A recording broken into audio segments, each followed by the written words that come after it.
জড়তা দূর করার জন্য আমি নিজে স্বতঃস্ফূর্ত ভাবে আপনাকে জিজ্ঞাসা করছি, আলিফ লাম মিম তিনটি অক্ষর আল্লাহর কাছ থেকে নিয়ে এলাম, আমি কিছুই বুঝতে পারলাম না, কিন্তু আপনি স্বতঃস্ফূর্ত ভাবে বললেন বুঝে নিলাম বুঝে নিলাম। এটাই আমি বুঝতে পারলাম না, আপনি কি করে বুঝলেন? আল্লাহর নবী আকা মুস্তাফা বলেছিলেন, ধ্যান দেন, আল্লাহর নবী আকা মুস্তাফা বলেছিলেন, জিবরাইল একজন বন্ধু, অন্য বন্ধু, দুইজন বন্ধু, ফ্রেন্ড, ইংরেজিতে ফ্রেন্ড বলে, বাংলায় বন্ধু বলে, উর্দু বা ফার্সিতে দোস্ত বলে। তবে দোস্ত ভাষাটা উঠে গেল, বন্ধুটাও উঠে গেল, ফ্রেন্ডটা চালু হলো। তো ফ্রেন্ড আগে হয়তো ছেলেদের মধ্যে ছিল, বয়ফ্রেন্ড থেকে আমার কি হলো, যারা তো বয়ফ্রেন্ড, গার্লফ্রেন্ড, ও গার্লফ্রেন্ড। একটা সাবালিকা মেয়ে এই সুলতানগঞ্জ কলেজে পড়ে, দুপুর বেলায় বাড়ি ঢুকলো তো একটা বেটা ছেলে আর সাথে ঢুকলো। ঘরের ভিতরে ছেলেটা বসে আছে, মেয়েটা গিয়ে পানি দিচ্ছে, বিস্কুট দিল, খেজুর দিল, সব দিচ্ছে। ওর মা কিন্তু আগিয়ে আগিয়ে দিচ্ছে। ওর বাপ ফলমূলের ব্যবসা করতো কালিয়াচকে, বাড়ি এসে দেখছে তো আমার বিটি কিছু বহাবহি করছে, জিজ্ঞাসা করছে ঘরের ভিতরে ছেলেটা কে রে? তো মেয়েটা বলছে আব্বা এটা আমার বয়ফ্রেন্ড। বাপেরও আপত্তি নাই, মায়েরও কোনো ক্লেম নাই। এই বয়ফ্রেন্ড যে মেয়ে বাহির থেকে বহে বাড়ির ঘরের ভিতরে ভরে দিতে পারে, বাপেরও যদি আপত্তি না থাকে, মায়েরও যদি কোনো ক্লেম অভিযোগ না থাকে, আপনারাই বলুন সেই পরিবারের মেয়ে ঠিক থাকবে না পদস্খলন ঘটবে? জোরে বলেন, ঠিক থাকবে না অ্যাক্সিডেন্ট হবে? হ্যাঁ, অসম্ভব, অসম্ভব, ইম্পসিবল, নামুমকিন, হতেই পারে না। এবার আপনারা বলবেন যে আমার মেয়ে খুব সৎ মেয়ে, আমার মেয়ে খুব ভদ্র মেয়ে, আমার মেয়েকে সবাই চিনতে পারেন, আমি চিনেছি। তা তুমি বাপ হয়ে কত চিনেছো এটা আমি বুঝলাম, যে আমার গরিব ঘরের মেয়েটা, গরিব ঘরের মেয়েটা কোন ছেলেকে সঙ্গে করে বাড়িতে এনে ভরা তো দূরের কথা, কাউরির গাছের পড়া আম পর্যন্ত বাড়িতে ভরে না। আর তোমার বিটি বয়ফ্রেন্ড ভরে দিয়েছে। যদি ভালো বলতে চাও তাহলে গরিব ঘরের মেয়েটা ভালো হতে পারে, তুমি বড় লোক ঘরের তোমার মেয়ে ভালো হতে পারে না। আল্লাহর পয়গম্বর হাবিবে কিদ্দার শাহনশাহ জিবাকার মক্কার সরদার মদিনার তাজদার পাপীদের উদ্ধার ইসলাম রবি প্রেমের ছবি নূরুন নবী মামিনার লাল মুরুদ্দুল লাল মক্কার হিলাল আহমদ মুস্তাফা নবী মুহাম্মদুর রাসূলুল্লাহ সাল্লাল্লাহু তাআলা আলাইহি ওয়াসাল্লামের উম্মত হিসাবে মসলা আপনাকে শিখতে হবে, জ্ঞান অর্জন করতে হবে। বয়ফ্রেন্ড বয়ফ্রেন্ড বাদ দেন, আমার নবী বলছেন হে জিবরাইল শোনো,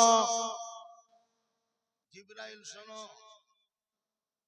কোন কোন জায়গায় আপনারা হয়তো বুঝতে পারবেন না আমার ভাষা, কিন্তু চেষ্টা করছি বুঝাবার। ওইখানে একটা ছেলে আছে আর এখানে একটা ছেলে আছে, ওই ছেলেটা ওখান থেকে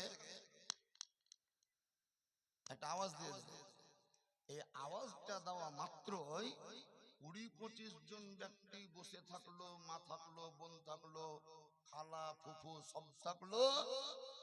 ওই খুঁটির কাছে বসে থাকা ছেলেটা ওই আওয়াজ শোনা মাত্রই বেরিয়ে পড়ল। তার মানে কি বুঝলেন? এটা পূর্ব আলোচনা, বুঝতে পারছেন না? পারেন না? এটা পূর্ব সিদ্ধান্ত, পূর্ব আলোচনা। এর পূর্বে কোন জায়গায় ওদের গল্প হয়েছে, মানে ই ওকে বলেছে যে তোমাকে ডাকতে যাবি কিন্তু আমার বাপ মা থাকবে, আসতে দিবে না। এই মন্টু শোন, এই রবিউল শোন, এমনি করে ডাকিস না, বাপ মা বুঝে নিবে, যেতে দিবে না, বাধা দিবে। তাহলে কি করে তোকে ডাকবো? ওই পানের দোকানের ঘুলটির কাছে দাঁড়িয়ে এমনি করবি, আমি চলে আসবো। বুঝতে পারলেন না? পারলেন না? তাহলে এটার মানে কি? এই মন্টু শোন, এটাই তো এটার মানে। এই মন্টু শোন এটা বাক্য, কিন্তু এটা এটা বাক্য কি? এটা বাক্য নয়, কিন্তু এর সারমর্ম কিন্তু বাক্য। এই মন্ত্র শোন, অনেক জায়গায় বাক্য ছাড়া হলেও যে বুঝার সে বুঝে নাই। কোরআন শরীফ আমার নবীর উপরে অবতীর্ণ হয়েছে যেমন জিবরিল ফেরেশতার মাধ্যমে, ঠিক তেমন কোন সময় কোরআন শরীফ অবতীর্ণ হয়েছে জিবরিল ফেরেশতা ছাড়াই। জিবরিল ফেরেশতার দরকারই হয়নি। কোন টাইমে কোরআন অবতীর্ণ হয়েছে নবীর উপরে ঘন্টা বাজার মতন আওয়াজে। পৃথিবীর লোক কেউ বুঝতে পারেনি, কিন্তু আমার নবী বুঝেছে। ওই ছেলেটা হাতের তালি বাজালো, 20 জন লোক বসে থাকলো, বিএ পাস এমএ পাস, কেউ বুঝতে পারেনি। এই ছেলেটা বুঝতে পারা মাত্রই চট করে উঠে চলে গেল। তার মানে বন্ধুর সঙ্গে বন্ধুর পূর্ব আলোচনা ছিল, যার জন্য তালি বাজাটা বুঝতে পারলো। আমার পয়গম্বর বলেন, শোনো, একজন বন্ধুর আওয়াজ দ্বিতীয় বন্ধু ছাড়া অন্য কেউ বুঝতে পারে না। মিডিলে তুমি হচ্ছে পত্র বাহক, তুমি একজন পিয়ন।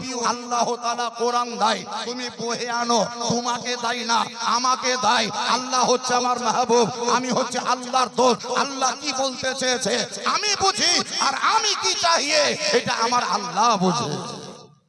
বন্ধুর কথা বন্ধুই বুঝে। ঠিক তেমনি এই প্রেম প্রীতি ভালোবাসা কোন একজন যোগ্য দক্ষ বিজ্ঞ কোন ওলি বা পীরের সঙ্গে যদি কোন মুরিদের থাকে, তাহলে পীর কি বলছে মুরিদ বুঝবে, মুরিদ কি বলছে পীর বুঝবে। উভয় বুঝবে। সাইডে থাকা লোক ওই হাতের তালি বাজবে, কিছু বুঝতে পারবে না, কিন্তু ওরা নিজেরাই বুঝে নিতে পারবে। কথাটা বুঝাতে পারলাম? ক্লিয়ার হয়ে গেল? পরিষ্কার একদম। আরো একটি কথা আপনাদেরকে পরিষ্কার করে বুঝাচ্ছি। একবার উঁচু আওয়াজে এতক্ষণ ধরে বলেননি, তার কারণ আমি বুঝে নিলাম যে আপনাদেরকে বলতে না বললে বলবেন না, বলতে না বললে বলবেন না। কিন্তু একটা থিওরি দিচ্ছি, থিওরি নয়, সামাজিক। কোন বাচ্চা যদি কান্না করে, দুগ্ধপায়ী বাচ্চা, কোন বাচ্চা যদি কান্না করে, তাহলে দেখবেন ওর মা সব কাজকে বর্জন করেও আর ওই কান্না করা বাচ্চাকে দুধ পান করায়। ঠিক বললাম না ভুল হলো? ঠিক হয়ে এটা যেমন বাস্তব, ঠিক তেমন কোন সময়ে তার ব্যতিক্রম দেখবেন। ব্যতিক্রম, বিপরীত। কি বিপরীত?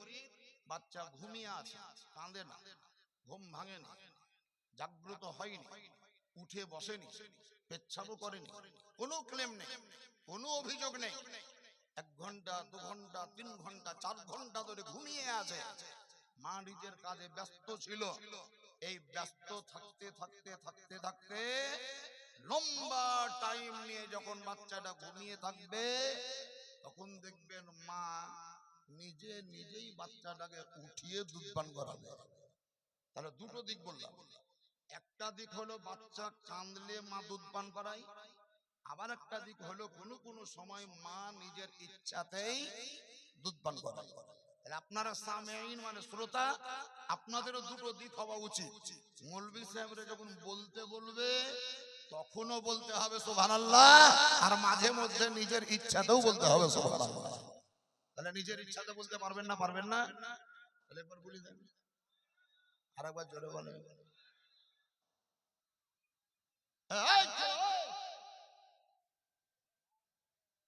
ওরা আলাদা পার্টি করেছে, সংখ্যাগরিষ্ঠ দল। ধ্যান দেন। আমি আপনাদের সম্মুখে উপস্থিত হলাম,